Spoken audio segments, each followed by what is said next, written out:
Not sure. I don't recall the exact amounts. Okay.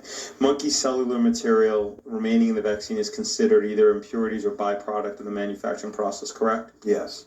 Okay. Do any of the vaccines in the childhood vaccine schedule contain blood serum from calves or other bovines? Well, frequently calf serum is used to make the vaccine, but calf serum is removed before the vaccine is used because you don't want to sensitize the vaccinee to cows. PV, do you see in the third line down, it says calf serum? Yeah, well, that is used to grow the polio virus. Right, and this is one of the ingredients that remains in the vaccine. I do not believe so. Okay. Traces, certainly. Do any vaccines contain gelatin from pigs? Yes. Okay. Do any C5 cells? They are human fibroblast cell strain. And how were they created? They were created by taking fetal tissue and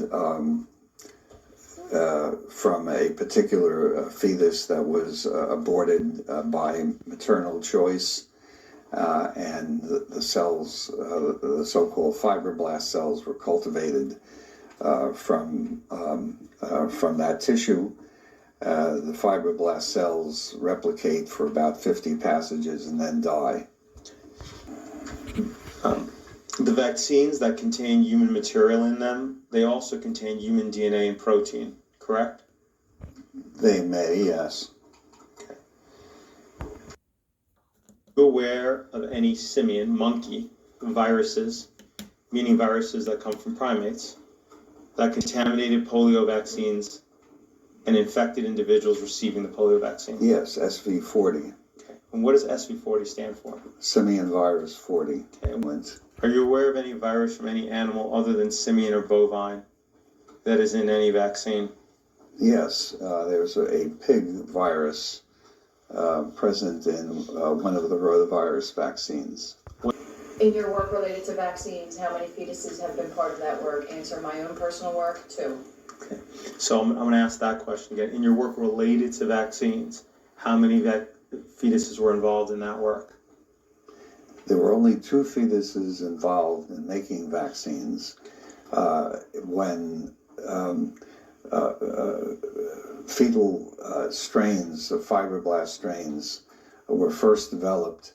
I was involved in that work trying to characterize those cells, but they were not used to make vaccines. Wasn't the purpose of this study to help develop a human cell line, or to support the use of human cell lines in the creation of vaccines?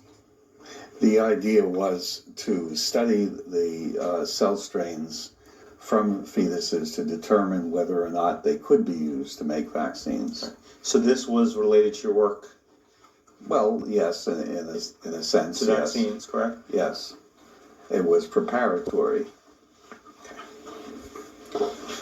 So this study involved 74 fetuses, correct? I don't remember exactly how many. Turn to page 76.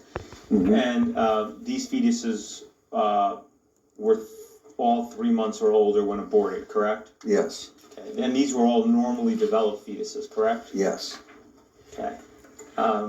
These included fetuses that were aborted for social and psychiatric reasons, correct? Correct. What organs did you harvest from these fetuses? Well, I didn't personally harvest any, but a whole range of tissues were harvested by co-workers. Okay. And these pieces were then cut up into little pieces, right? Yes. And they were cultured? Yes. Okay.